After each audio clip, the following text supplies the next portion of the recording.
इस कार्यक्रम की अध्यक्षता कर रहे हमारे गांव मुलापर के सरपंच सतेंद्र जी, हमारे नौजवान सभा के पूर्व नेता साथी सतपाल जांगड़ा, किसान सभा के नेता साथी सतबीर, नौजवान सभा भारत की जनवादी नौजवान सभा डीवाईएफआई के जिला के प्रधान साथी पंकज बगड़ा, जितेंद्र बुरा जिला के सेक्रेटरी, हमारे बीच में गवर्नमेंट कॉलेज के प्रोफेसर डॉक्टर अशोक जी, साथी ओम प्रकाश, हमारे बीच में जो कलाकार साथी आए हैं सिरसा से, साथी कुलदीप, और जहां तक मेरी आवाज जा रही है गांव के बुजुर्गों, नौजवान दोस्तों, माताओं, बहनों, प्यारे बच्चों, सबसे पहले तो मैं भारत की जनवादी नौजवान सभा का राज्य का प्रधान होने के नाते मुलापर की इकाई ने डीवाईएफआई की तरफ से भगत सिंह की जयंती के ऊपर जो इतना सुंदर और विशाल जो कार्यक्रम का आयोजन किया है, बिल्कुल शांति प्रिय तरीके से, मैं पूरे गांव को और जनवादी नौजवान सभा की इकाई को मुबारकबाद देना चाहता हूं, क्रांतिकारी बधाई देना चाहता हूं। दूसरा, हमारा संगठन भारत की जनवादी नौजवान सभा जो शहीद आजम भगत सिंह को अपना आदर्श मानते हुए उसकी जो क्रांतिकारी विरासत, जो देश की आजादी के आंदोलन में भगत सिंह जैसे जो क्रांतिकारी थे, देश की आजादी के लिए तो बहुत सारे लोगों ने कुर्बानियां दी थी, और उस कुर्बानियों में देश की आजादी के आंदोलन में कोई भी नौजवान ऐसा को नहीं था जो 60 साल की उम्र का हो। सारे नौजवान थे, चाहे वो भगत सिंह थे, राजगुरु, सुखदेव, पंडित किशोरीलाल, शिव वर्मा, चंद्रशेखर आजाद, अशफाक उल्लाह खां, राम प्रसाद बिस्मिल, दुर्गा भाभी, तमाम ऐसे क्रांतिकारी थे जिन्होंने मिलके कंधे से कंधा मिला के युवाओं ने देश को आजादी दिलवाई। लेकिन इस बात को समझने की जरूरत है कि उन क्रांतिकारियों में शहीद आजम भगत सिंह का नाम बड़ा नाम क्यों है? क्यों है उस शहीद आजम भगत सिंह का नाम? इसलिए है कि देश की आजादी के आंदोलन में मात्र 23 साल की उम्र में जब देश की आजादी के लिए लड़ाई लड़ रहे थे, फांसी का फंदा चूम रहे थे, उससे पहले जेल में रहते हुए भगत सिंह पढ़ रहे हैं। उनके जेब के अंदर एक साइड में पिस्टल रहती थी, दूसरी साइड में किताब रहती थी। फांसी टूटने से पहले जेल के अंदर लगभग 300 से ज्यादा भगत सिंह ने किताबें पढ़ी और उनके नोट्स बनाए। वो किताबें क्यों पढ़ी? इसलिए भगत सिंह पॉपुलर हुआ क्योंकि वो वैचारिक था, उसने बहुत कुछ लिखा देश की आजादी के आंदोलन में, इस देश के बारे में। वो कहते हैं कि बम और पिस्तौल क्रांति नहीं लाते, क्रांति की तलवार विचारों की शान के ऊपर तेज होती है। वो क्यों लिखते हैं ये बात कि जो क्रांति है वो परिवर्तन है, वो बम बारूद से नहीं होते, पिस्तौल से नहीं होते, वो देश की जनता करती है, मजदूर करते हैं, किसान करते हैं। उन्होंने ये अनुभव में देख लिया था। उन्होंने बाकायदा कहा जब देश की आजादी का आंदोलन चल रहा था कि ठीक बात है, देश जो है वो ठीक 10-15 साल बाद आजाद हो जाएगा, लेकिन फिर से भगत सिंह की याद आएगी। ये बात उन्होंने बोली फांसी टूटने से पहले, लेकिन आज आप देखोगे कि फांसी टूटने से पहले जब उन्होंने बोला था कि आज देश की हालत किस तरीके की होती जा रही है, आज हालत ये होती जा रही है कि एक गांव का नौजवान, सीधा साधा नौजवान, जिसके घर में जमीन भी है, अच्छा मोटरसाइकिल भी है, बुलेट मोटरसाइकिल भी है, अच्छी बढ़िया कोठी भी बना रखी है, जमीन भी है उसके पास, लेकिन जो नौजवान है वो नशा कर रहा है, उसका बेटा बेटी नौजवान नशा कर रहा है, ये हालत पहुंच चुकी है।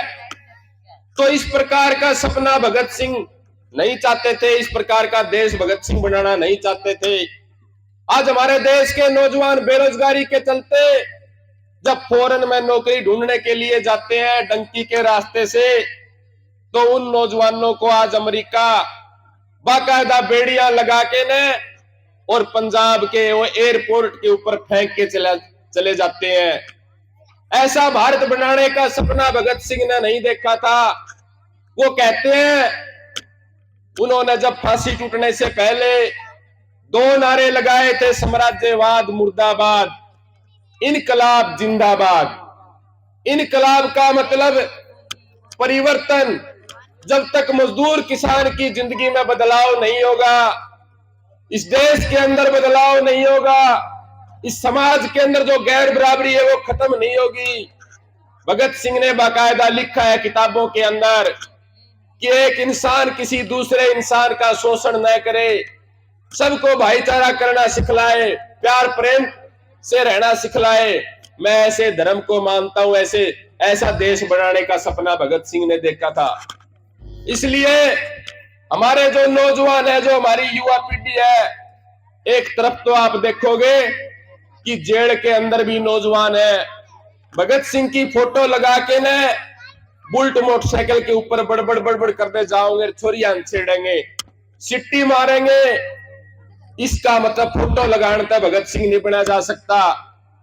भगत सिंह का सपना वो नौजवान पूरा करेंगे। अभी आप देखोगे हरियाणा के अंदर ओलंपिक्स मेडल, हरियाणा के अंदर सबसे ज्यादा मेडल जो है वो हरियाणा के ओलंपिक्स के अंदर, लेकिन सबसे ज्यादा बजट जो है वो खर्च किया जा रहा है यहां गुजरात के अंदर। इस प्रकार के हालात पहुंच चुके हैं। मेडल हरियाणा के नौजवान लेके आओ जिन्होंने देश का नाम रोशन किया, पूरी दुनिया के अंदर हरियाणा का नाम रोशन किया। लेकिन आज नौजवानों के पास गांव के अंदर ना कोई खेल का कोई स्टेडियम है, ना कोई खेल का सामान है। इसलिए हमारी युवा पीढ़ी जो है उसको अंधविश्वास की तरफ धकेलने की कोशिश की जा रही है। आज नशा और अपराध की तरफ धकेलने की कोशिश की जा रही है। इसलिए जो भगत सिंह का सपना था, भारत की जनवादी नौजवान सभा DYFI, उससे पहले नौजवान भारत सभा बनाई थी 1926 में, जिसके महासचिव थे शहीद आजम भगत सिंह। उससे प्रेरित होकर के न, उनके विचारों से प्रेरित होकर के न, उनके साथियों ने करतार सिंह सराभा के गांव में DYFI की स्थापना की थी, सराभा गांव के अंदर।